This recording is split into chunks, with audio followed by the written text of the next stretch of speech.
Okay, इस video में जो हम पढ़ने वाले हैं, अभी लास्ट वीडियो में हम जो लास्ट पार्ट में हमने कवर किया था कि राइटिंग का जो टास्क 2 होता है उसके अंदर first step is introduction, second is body part 1, then it's body part 2 and then it's conclusion. और हमने ये पढ़ लिया कि जो इंट्रोडक्शन है इसमें जो फर्स्ट लाइन है आपने क्या करना है, पैराफ्रेज करना है, और सेकेंड लाइन क्या करना है, आपने ये बताना है कि आप एग्री करते हो या डिसएग्री करते हो। ठीक है ना। अब देखो जो बॉडी, और देखो जब हम स्टार्ट करेंगे अपना इंट्रोडक्शन तो हम पैराफ्रेजिंग को स्टार्ट कैसे करेंगे, how to start doing the paraphrasing. तो हम क्या लिखेंगे, it is argued that, it is considered that, it is thought that. इन फॉर्मल टच देकर हम अपने एक्सप्रेशंस को स्टार्ट करेंगे इन द इंट्रोडक्शन पार्ट। ठीक है ना। ये लिखने के बाद हम क्या करेंगे, जो गिवन स्टेटमेंट है उससे हम एग्री करते हैं। पहला पॉइंट क्या लिखेंगे, पहला हम पॉइंट लिखेंगे पैराफ्रेजिंग जो भी स्टेटमेंट है, और दूसरा हमारा पॉइंट हो गया कि हम इस पैराफ्रेजिंग स्टेटमेंट से डिसएग्री करते हैं वो लिख देंगे, या एग्री करते हैं वो लिख देंगे। ये हमारा हो गया मतलब कि इंट्रोडक्शन पार्ट। इंट्रोडक्शन जैसे यहाँ पे है, जैसे हमें मालूम है कि हमारा यहाँ पर वो क्या है, स्टेटमेंट क्या है, big salary is much more important then job satisfaction. ये हमारी स्टेटमेंट है। तो हम क्या कर रहे हैं, सबसे पहले हम क्या कर रहे हैं, एक पैराफ्रेजिंग कर रहे हैं। It is often argued that it is more advantageous to choose a job with high wage even if it does not appeal to you at all. देखो यहाँ पर हमने क्या की है, जो गिवन स्टेटमेंट है उसी को हमने पैराफ्रेज कर दिया है, अपने वर्ड्स में लिख दिया है। ठीक है ना। और स्टार्टिंग हमने किससे की, it is often argued that, formal touch दे दिया। अब पैराफ्रेजिंग को हम थोड़ा सा इसको एक्सप्लेन करेंगे। देखो इट इज़, अब हम क्या करेंगे, हमने यहाँ तक तो कर दी paraphrasing. It is often argued that it is more advantageous to choose a job with high wage even if it does not appeal to you at all. ये यहाँ तक हमने कर दी पैराफ्रेजिंग। और इसके बाद हमने क्या कर दिया, हम एग्री करते हैं या डिसएग्री करते हैं। I completely disagree with this opinion and think. आपने डिसएग्री करना है तो आपने अपनी बात रखनी है। ठीक है ना। यानी कि आप उसके अगेंस्ट बात रख रहे हो, क्योंकि आप डिसएग्री कर रहे हो तो अपनी बात रखोगे, अगर एग्री कर रहे हो तब भी आप अपनी बात रखोगे। I think job satisfaction is much more important than salary. तो ये हमारा इंट्रोडक्शन का स्टाइल है। इंट्रोडक्शन में फर्स्ट स्टेप क्या हो जाएगा, पैराफ्रेजिंग। पहला स्टेप क्या आ जाएगा, पैराफ्रेजिंग, यानी कि जो गिवन स्टेटमेंट है उसको आपने अपने वर्ड्स में लिखना है। फिर आपने क्या करना है, आप एग्री करते हो या डिसएग्री करते हो, फिर आपने अगेंस्ट या उसके फेवर में एक लाइन लिखनी है बस भी, आप कि आप क्या सोचते हो, व्हाट डू यू थिंक। ठीक है ना, वो आपने लिखना है और कुछ भी नहीं है। अब देखो ये हमने इंट्रोडक्शन पढ़ लिया। अब आ गया बॉडी पैरा 1। बॉडी पैरा 1 में क्या करना है, आपने फर्स्ट रीज़न देना है कि आप एग्री करते हो, क्यों एग्री करते हो। यानी कि आपने यहाँ पे जो एग्री किया तो आप इसको रीज़न दे रहे हो कि क्यों एग्री कर रहे हो। ठीक है ना, आप इसको रीज़न दोगे। ऐसी बॉडी पैरा 2 में आप रीज़न नंबर 2 दोगे, सेकंड रीज़न लिखोगे आप बॉडी पैरा 2 के अंदर, और लास्ट में आके आप क्या करोगे, कंक्लूजन निकालोगे। ठीक है ना, यहाँ पे कंक्लूजन लिखेंगे। अब देखो आगे देखते हैं। इंट्रोडक्शन कर लिया हमने, इंट्रोडक्शन में क्या आ गया, पैराफ्रेजिंग आ गया, देन एग्री या डिसएग्री आ गया, देन उसके फेवर या अगेंस्ट में एक लाइन लिख दी हमने। अब पैरा इसमें यहाँ पर आ गए तो हमने पहले रीज़न लिख दिया। ठीक है ना। अब जो रीज़न है इसको हम क्या करेंगे, एक्सप्लेन करेंगे। हम पहला रीज़न लिख दिया, फिर एक्सप्लेन करेंगे। जैसे एग्जांपल देखते हैं। देखो जो जब आप बॉडी पैरा 1 बनाओगे, बॉडी पैरा 1 के अंदर क्या होगा, आपने क्या करना है, बॉडी पैरा 1 है, स्टेटमेंट 1 आपने क्या कर दिया, you stated the reason why you agree और वाई यू डिसएग्री। आपने एक पॉइंट लिखना है कि आप एग्री क्यों हो या आप डिसएग्री क्यों हो। फिर आप क्या करोगे, अपने रीज़न को नेक्स्ट लाइन में एक्सप्लेन करोगे। एक्सप्लेन करने में आपकी 2 लाइन्स यूज़ हो जाएंगी, तो आप लाइन नंबर 3 पे आ गए, सेंटेंस 3 आ गया। फिर आप एग्जाम्पल दोगे और फिर इन सारे पॉइंट्स की आप एक शॉर्ट समरी लिख दोगे लास्ट में आके। तो ये लगभग 5 लाइन्स बन जाएंगी। ठीक है ना। दोबारा देखते हैं क्या क्या आएगा। सबसे पहला आएगा रीज़न, उसके बाद आ जाएगा इसका एक्सप्लेनेशन, रीज़न आ गया, देन एक्सप्लेनेशन आ गया, देन एग्जाम्पल आ गया, देन आपने क्या कर दिया, इन सबको क्या कर दिया, समरी कर दी इनकी। ये आपका बॉडी पैरा 1 आ गया। जैसे एग्जाम्पल देखते हैं। अब देखो यहाँ पर आपने यहाँ पे दिखा रखा है, तो बॉडी ये आपका सबसे इंपॉर्टेंट बिगनिंग होगा, रीज़न दोगे आप। ठीक है ना। अब देखो जब आप बॉडी पैरा 1 दोगे, इसमें आप इंपॉर्टेंट रीज़न लिख रहे हो तो आप स्टार्ट किससे करोगे, फर्स्टली से, फर्स्ट ऑफ ऑल। इस तरह के आप क्या करोगे, वर्ड्स यूज़ करके अपना बात को रखोगे। ठीक है ना। इसके बाद आप क्या रखोगे, अब देखो जो ये सीक्वेंस है आपको ये बहुत इंपॉर्टेंट है, आपको ये ध्यान रखना है कि सबसे पहले क्या आ जाएगा, सबसे पहले आ जाएगा रीज़न, उसके बाद एक्सप्लेनेशन, देन उसका example and then sum up यानी कि समरी।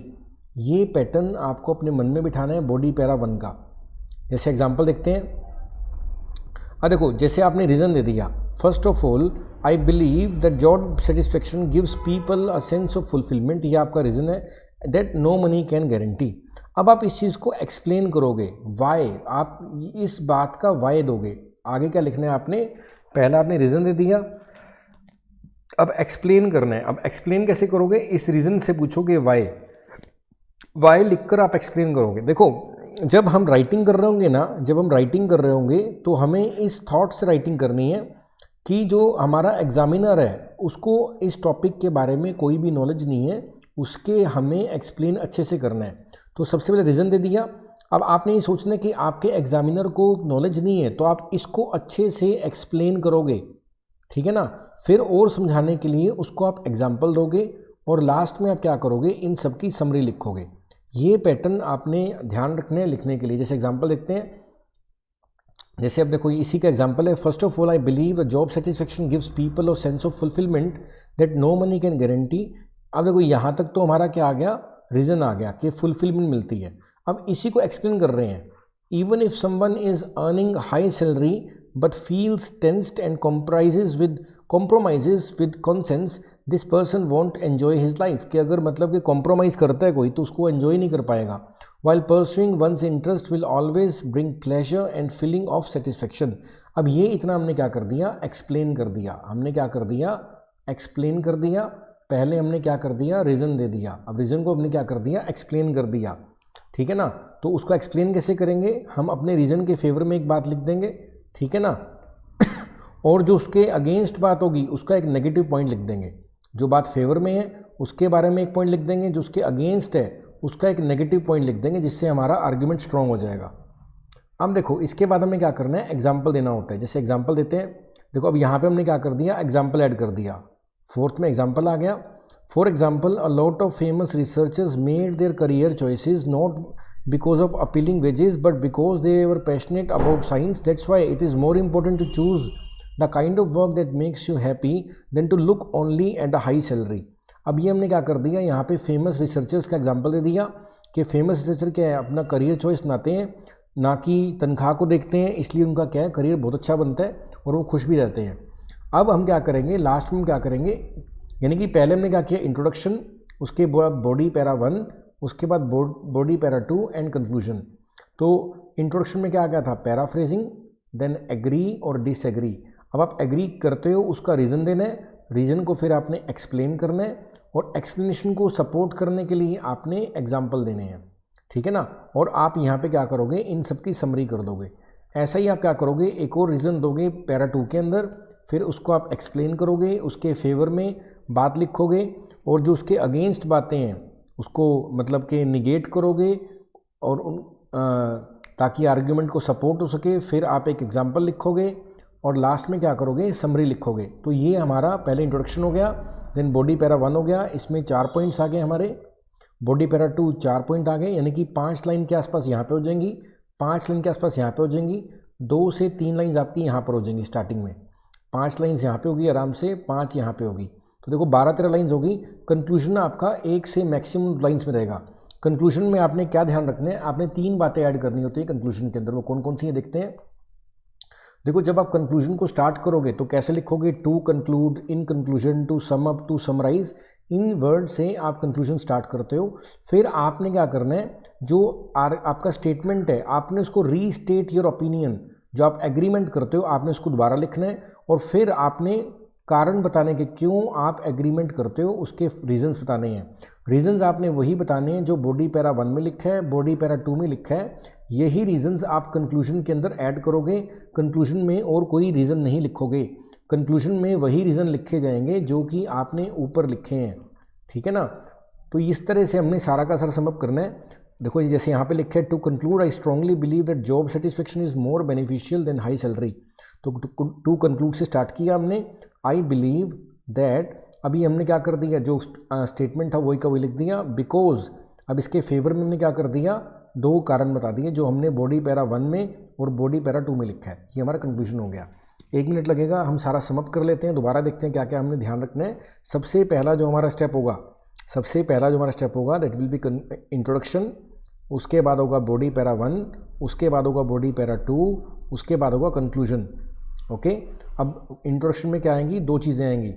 पहला आएगा पैराफ्रेजिंग, यानी कि जो स्टेटमेंट है उसको आपने अपने शब्दों में लिखना है। आप स्टार्ट करोगे it is argued that, it is observe that, it has been found that, ऐसे स्टार्टिंग करोगे। उसके बाद आप क्या करोगे, आप एग्री करते हो या डिसएग्री करते हो। उसके बाद आपने क्या करना है, बॉडी पैरा 1 के अंदर आप क्या करोगे, पहला रीज़न दोगे कि क्यों आप वो करते हो, फिर आपने रीज़न को एक्सप्लेन करोगे, ठीक है ना।